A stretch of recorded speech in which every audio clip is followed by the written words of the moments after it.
तो दोस्तों, ये कहानी 3 ऐसे दोस्तों की है जो जाते तो हैं माउंट हेलिस्टन पर स्की करने के लिए, लेकिन वो बीच पहाड़ में ही फंस जाते हैं।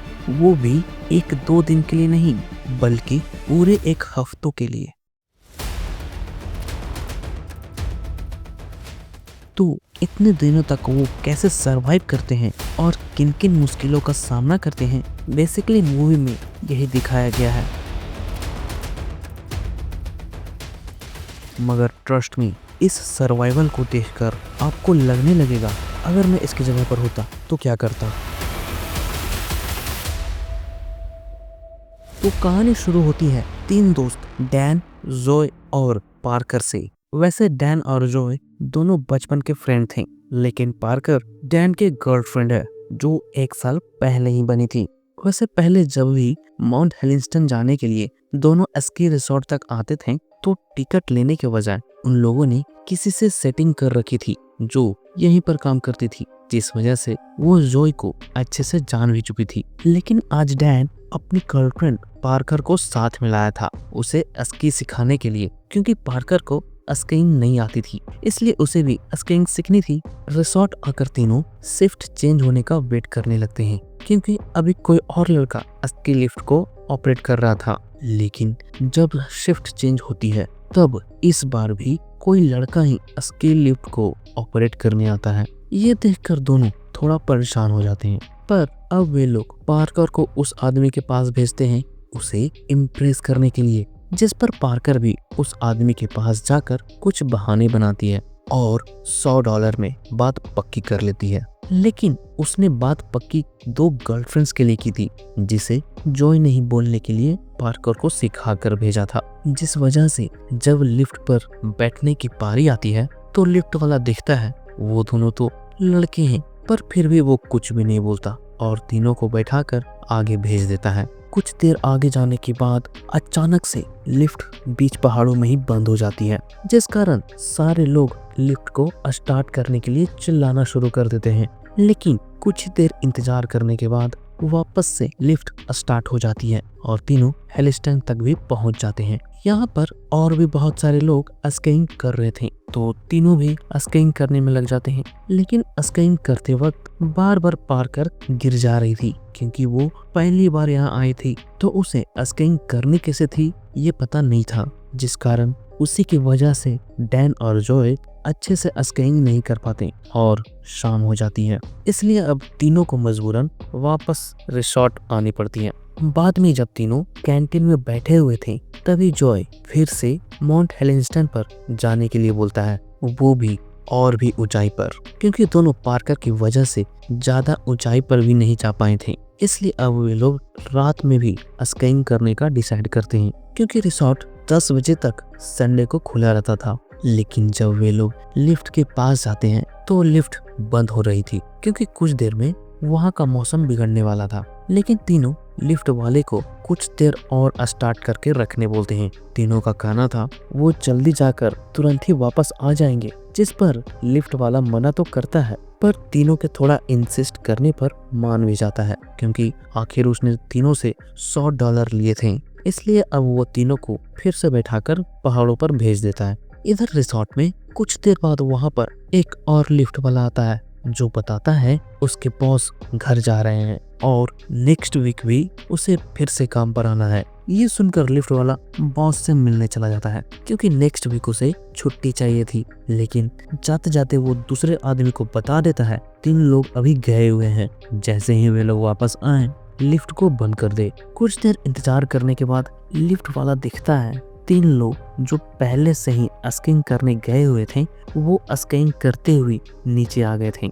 इसलिए उसे लगता है यही तीनों हैं जो वापस आने वाले थे। इसलिए अब वो लिफ्ट वाला बॉस से परमिशन लेकर लिफ्ट को बंद कर देता है और वहां से चला जाता है। इधर लिफ्ट बंद होने की वजह से तीनों परेशान तो होते हैं, पर उन्हें लगता है लिफ्ट कुछ देर में वापस से स्टार्ट हो जाएगी, इसलिए वे लोग ज्यादा सीरियसली नहीं लेते और बात करते हुए टाइम पास करने लगते हैं। कुछ देर बाद माउंट हेलिस्टन की जितनी भी लाइटें जल रही थी, वो एक एक करके बंद हो जाती है। ये देखकर अब तीनों को डर लगने लगता है और तरह तरह के ख्यालात दिमाग में आने लगते हैं। वो भी ये सोचकर कि कहीं वो लिफ्ट वाला ही जानबूझकर लिफ्ट बंद तो नहीं कर दिया या फिर बिजली चली गई होगी। पर उन्हें यकीन था वहाँ कोई जरूर आएगा, क्योंकि चारों तरफ कैमरे तो लगे हुए थे जिससे शायद वे लोग तीनों को देख लें।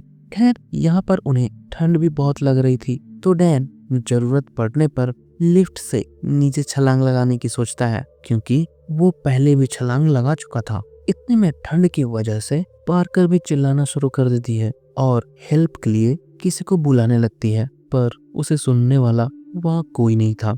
साथ ही उन्हें ये भी चिंता हो रही थी कि अगर सभी लोग चले गए हैं तो लिफ्ट अब अगले हफ्ते ही खुलेगा, क्योंकि असली लिफ्ट हर हफ्ते फ्राइडे से संडे खुला रहता था और आज संडे था। कुछ घंटे बीतने के बाद वहां पर बर्फ गिरने लगते हैं, जिस कारण तीनों को और भी ठंड लगने लगती है। इतने में वहां पर एक आदमी बर्फ हटाने वाली मशीन लेकर आने लगता है, क्योंकि वो यहाँ किसी को लेने आया हुआ था। लेकिन उसे रेडियो से पता चलता है जिसे वो लेने आया है वो ऑफिस पहुंच चुका है, इसलिए अब वो आदमी भी वापस जाने लगता है। इधर तीनों को मशीन देखकर लगता है वो तीनों के लिए ही आया हुआ है, जिस कारण तीनों बहुत ही खुश हो जाते हैं। लेकिन मशीन को वापस जाता देख उसे रोकने के लिए उन लोगों के पास जो भी चीजें थी उसे फेंक कर रोकने की कोशिश करने लगते हैं। पर वो आदमी वापस जाते वक्त पीछे देख रहा था, तो वो गिर रहे एक भी चीजों को नहीं देख पाता और वहां से चला जाता है। वैसे यहाँ पर वे लोग किसी को कॉल भी नहीं कर सकते थे, क्योंकि तीनों ने अपने अपने मोबाइल को जानबूझकर अपने लॉकर में ही छोड़ दिए थे, ताकि कोई उन्हें मजे करते वक्त डिस्टर्ब ना कर सके। खैर, कुछ देर बाद डैन झूले से नीचे कूदने का सोचता है, क्योंकि वो समझ गया था रिसोर्ट अब एक हफ्ते बाद ही खुलेगा, तो इतने दिनों तक वे लोग जिंदा नहीं रह पाएंगे।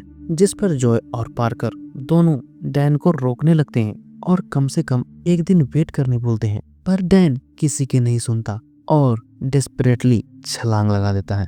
लेकिन जैसे ही डैन नीचे आता है उसके दोनों पैर ही टूट जाते हैं और वो चिल्लाना शुरू कर देता है। यहाँ पर डैन अब जरा सा हिल भी नहीं पा रहा था, क्योंकि पैर की हड्डियां तक बाहर निकल चुकी थी। ये देखकर जॉय अपना मफलर डैन की तरफ फेंक देता है और उससे पैर को बांध लेने बोलता है, ताकि उसका ज्यादा खून ना बह सके। वहीं डैन को तड़पता देख जॉय भी अब केबल वायर से लटक कर लिफ्ट के पॉल तक जाने की सोचता है, ताकि पॉल की सीढ़ियों से नीचे उतरकर डैन तक पहुंच सके। लेकिन जैसे ही वो जाने लगता है, लिफ्ट पर बर्फ जमे होने की वजह से उसका हाथ फिसलने लगता है, इसलिए जॉय अब लिफ्ट में जमे बर्फ को हटाने लगता है। इतने में वो क्या देखता है, एक भेड़िया डैन के पास आया हुआ है और वो डैन पर गुर्रा रहा था। ये देखकर तो दोनों के प्राण सूख जाते हैं, लेकिन पार्कर फिर भी अपना स्केटिंग शूज फेंककर भेड़ियों को वहां से भगा देती है।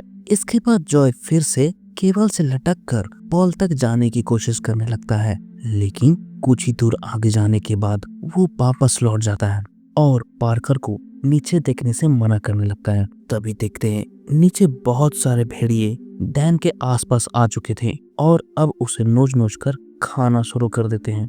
कुछ देर तक इसी तरह का मंजर चलने के बाद डैन अब पूरी तरह से भेड़ियों का खाना बन चुका था। लेकिन ये सब देखकर दोनों शॉक में आ जाते हैं और कुछ देर तक वहां पर सन्नाटा छा जाता है। कुछ देर बाद जब वे लोग शॉक से बाहर आते हैं तो जॉय पार्कर पर ही ब्लेम लगाने लगता है, क्योंकि उसी की वजह से तो दोनों अच्छे से स्केटिंग नहीं कर पाए थे, वरना वे लोग कब का यहाँ से चले जाते।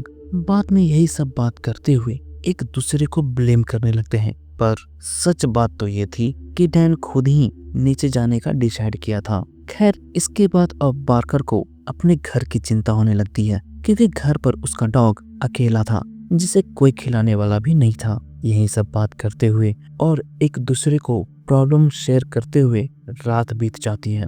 अगले दिन जब पार्कर की नींद खुलती है तो उसका हाथ ठंड की वजह से लिफ्ट में चिपक चुका था, क्योंकि पार्कर का एक ग्लव्स रात में ही नीचे गिर गया था जब वो सिगरेट पी रही थी। यहाँ पर जब पार्कर अपना हाथ छुड़ाने लगती है तो उसका हाथ पूरी तरह से छिल चुका था। वहीं जो अब फिर से केबल से लटक कर जाने की सोचता है, मगर पार्कर कुछ देर इंतजार करने बोलती है क्योंकि उसे लग रहा था इस वक्त वहां पर कोई ना कोई जरूर आएगा। पर सुबह से इंतजार करते हुए दोपहर हो जाती है लेकिन वहां कोई नहीं आता। वहीं रात से ही पार्कर को बहुत जोरों से पी भी लगी हुई थी जिसे वो कंट्रोल की हुई थी, पर अब उससे कंट्रोल नहीं हो पा रहा था। इसलिए जब वो दिखती है जॉय सोया हुआ है तो उसे मजबूरन वो बैठे बैठे ही पी करनी पड़ती है क्योंकि वो वहां पर और कुछ कर भी नहीं सकती थी सिवाय ऐसा करने के। इसी तरह कुछ देर बीतने और इधर उधर की बातें करने के बाद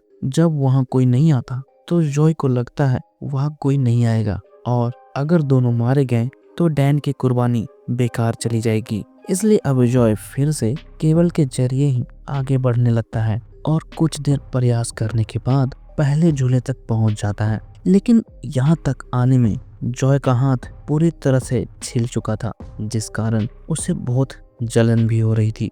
इतने में जॉय को याद आता है उसने अपनी स्की रॉड तो ली नहीं है क्योंकि वो पार्कर के पास ही छूट गई थी। इसलिए अब डैन पार्कर को ही स्की रॉड को फेंकने बोलता है ताकि वो उस रॉड से भेड़ियों को भगा सके क्योंकि अभी भी बहुत सारे भेड़िए नीचे घूम रहे थे। लेकिन पार्कर जैसे ही उस रॉड को फेंकती है वो नीचे पॉल के सीढ़ियों के पास गिर जाती है। इसलिए अब जॉय को मजबूरन बिना रॉड के ही केबल से लटक कर पॉल तक पहुंच जाता है और सीढ़ियों से उतरकर जैसे ही स्की रॉड के पास जाने लगता है भेड़िए वहां पर आकर जॉय को भी नोचना शुरू कर देते हैं। लेकिन जॉय फिर भी किसी तरह स्की रॉड तक पहुंचकर उसी से भेड़ियों को भगाता है और पार्कर को इंतजार करने के लिए बोलकर एक स्की शूज को लेकर स्केट करते हुए वहां से नीचे चला जाता है। तभी देखते हैं बहुत सारे भेड़िए भी उसके पीछे पीछे चले जाते हैं। बाद में इसी तरह इंतजार करते हुए एक रात और बीत जाती है।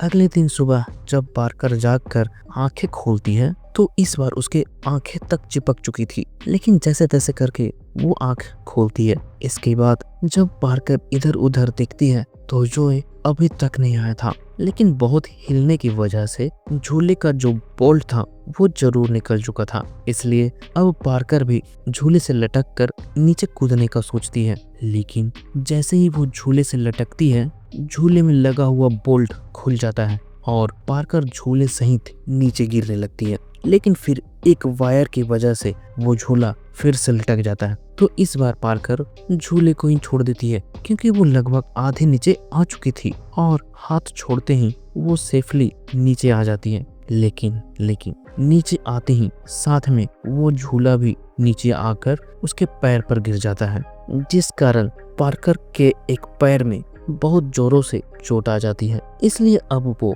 वैसे ही लुढ़क कर पहाड़ों से ढलना शुरू कर देती है। कुछ देर तक नीचे आने के बाद पार्कर देखती है भेड़ियों ने जॉय को भी मार दिया था और उसे खा रहे थे और यही वजह भी थी कि जब पार्कर वहां पहुंचती है तो भेड़िया उसे कुछ नहीं करते। इसलिए वो चुपचाप वहां से निकलने में ही भलाई समझती है और फिर वहां से ढलते हुए एक रोड तक भी पहुंच जाती है। तभी उसे एक गाड़ी आती हुई दिखती है जो उसी की तरफ आ रही थी, पर जब वो गाड़ी रोकने लगती है तब तक गाड़ी वहां से निकल चुकी थी। इसलिए अब पार्कर रोड पर ही आकर सो जाती है। कुछ देर बाद एक गाड़ी और वहां से गुजरने लगती है जो इस बार पार्कर को देखकर रुक जाती है। बाद में वो आदमी पार्कर को अपनी कार में बैठाकर हॉस्पिटल भी लेकर चला जाता है जिस कारण पार्कर की जान भी बच जाती है और फिर यहीं पर ये मूवी भी खत्म हो जाती है। तो दोस्तों एक्सप्लेनेशन कैसी लगी कमेंट कर जरूर बताना और इसी तरह के मूवी का एक्सप्लेनेशन देखना चाहते हो